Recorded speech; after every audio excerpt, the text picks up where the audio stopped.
Assalamualaikum warahmatullahi wabarakatuh. Halo sahabat Timeline Guru, bagaimana kabarnya? Semoga sehat selalu.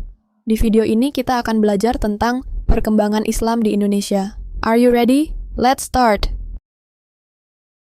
Sebelum masuk ke materi, kita perlu mengetahui tujuan pembelajaran kita dalam materi ini. Sahabat Timeline Guru diharapkan mampu menganalisis jalur masuknya Islam di Nusantara sebagai inspirasi untuk mengamalkan semangat yang tinggi dalam berdakwah. Apa saja yang akan kita pelajari dalam materi ini? Yang pertama, kondisi masyarakat Nusantara sebelum Islam. Dan yang kedua, jalur masuknya Islam ke Nusantara. Menarik kan? Yuk kita mulai. Sahabat Timeline Guru, kondisi masyarakat Indonesia sebelum Islam dapat dilihat dari beberapa aspek, salah satunya adalah agama atau kepercayaannya. Sebelum kedatangan Islam, masyarakat Indonesia sudah menganut agama dan kepercayaan yang berbeda-beda dalam kehidupannya. Agama yang berkembang saat itu adalah agama yang berpusat pada kepercayaan adanya dewa-dewa. Dalam melaksanakan pemujaan terhadap dewa-dewa, dibuat artefak keagamaan berupa bangunan atau relik.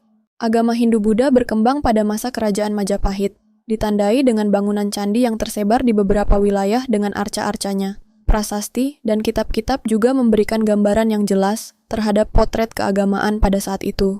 Di wilayah yang lain di mana masyarakat tidak tersentuh agama Hindu-Buddha, mereka masih mempertahankan agama asli yaitu kepercayaan kepada roh-roh yang mendiami benda-benda seperti pohon, batu, sungai, gunung, dan dinamisme. Lalu, bagaimana Islam akhirnya masuk ke Nusantara? Yuk, kita bahas. Sahabat Timeline Guru, setidak-tidaknya ada 4 teori tentang masuknya Islam di Indonesia, yaitu teori Arab, teori Persia, teori India, dan teori Cina. Pertama, teori Arab.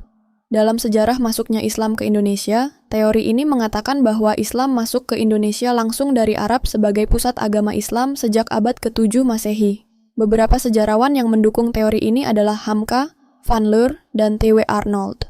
Beberapa bukti sejarah dikemukakan untuk menguatkan teori ini. Pertama, pada abad ke-7 di pantai barat Sumatera, sudah terdapat perkampungan Arab Islam, tepatnya di Boga, yang sekarang dikenal dengan Palembang, Sumatera Selatan. Kedua, kerajaan Samudra Pasai menganut mazhab Syafi'i.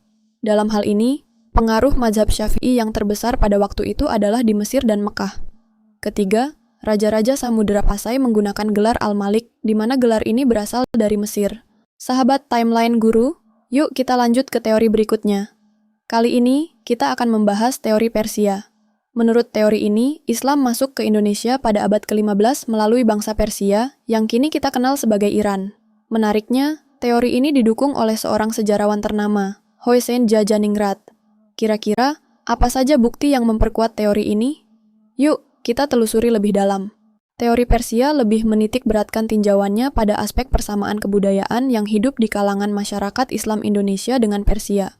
Bukti-bukti persamaan tersebut diantaranya, yang pertama, peringatan 10 Muharram atau Hari Asyura, yaitu memperingati meninggalnya Husain bin Ali, cucu Nabi Muhammad SAW, yang sangat dihormati oleh kaum Syiah atau Islam Iran.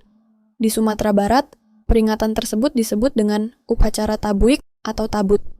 Yang kedua, adanya kesamaan konsep ajaran Sufisme yang dianut Syekh Siti Jenar dengan Al-Halaj, seorang sufi besar dari Persia. Dan yang ketiga adalah penggunaan istilah bahasa Persia dalam sistem mengeja huruf Arab untuk tanda-tanda bunyi harakat.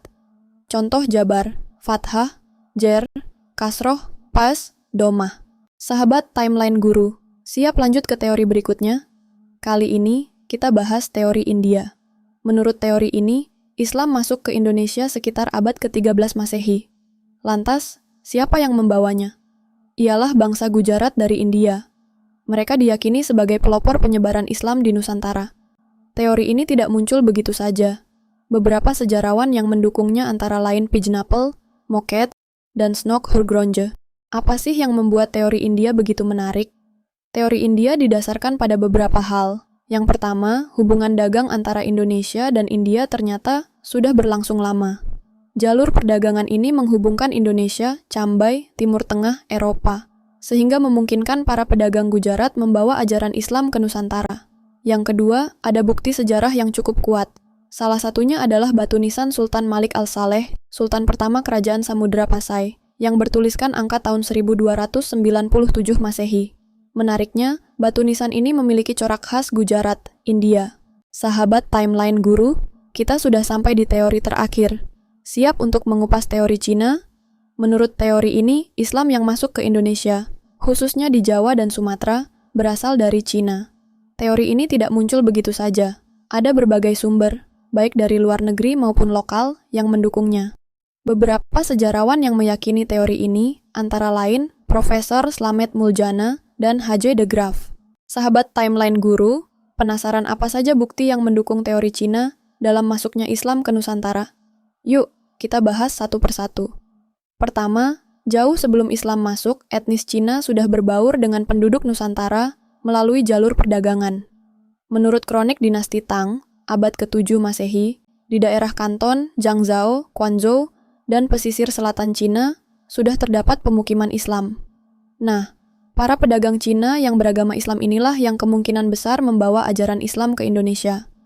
Kedua, catatan sejarah lokal menyebutkan bahwa Raden Fatah, raja Islam pertama di Jawa dari Kesultanan Demak, memiliki darah keturunan Cina. Ibunya berasal dari Champa, wilayah selatan Cina, dan bahkan namanya, Jin Bun, menggunakan istilah khas Cina. Menarik bukan? Ketiga, jejak pengaruh Cina dalam penyebaran Islam juga bisa kita lihat dalam arsitektur masjid-masjid kuno di Indonesia. Misalnya, di Masjid Agung Demak, Masjid Agung Kesepuhan Cirebon, dan Masjid Agung Kudus, kita bisa menemukan hiasan piring porselen dari dinasti Ming yang ditempel di dinding masjid. Bukti nyata bahwa budaya Cina turut berperan dalam perkembangan Islam di Nusantara. Seru banget kan? Sekarang kita jadi tahu bagaimana Islam pertama kali masuk ke Indonesia. Sahabat timeline guru, menurut kalian, teori mana yang paling meyakinkan? Apakah teori Arab, teori Persia, teori India, atau teori Cina? Yuk, tulis pendapat kalian di kolom komentar. Jangan lupa, sertakan alasan kalian juga. Terima kasih, sampai jumpa di video berikutnya. Jangan lupa like, share, dan komen. Wassalamualaikum warahmatullahi wabarakatuh.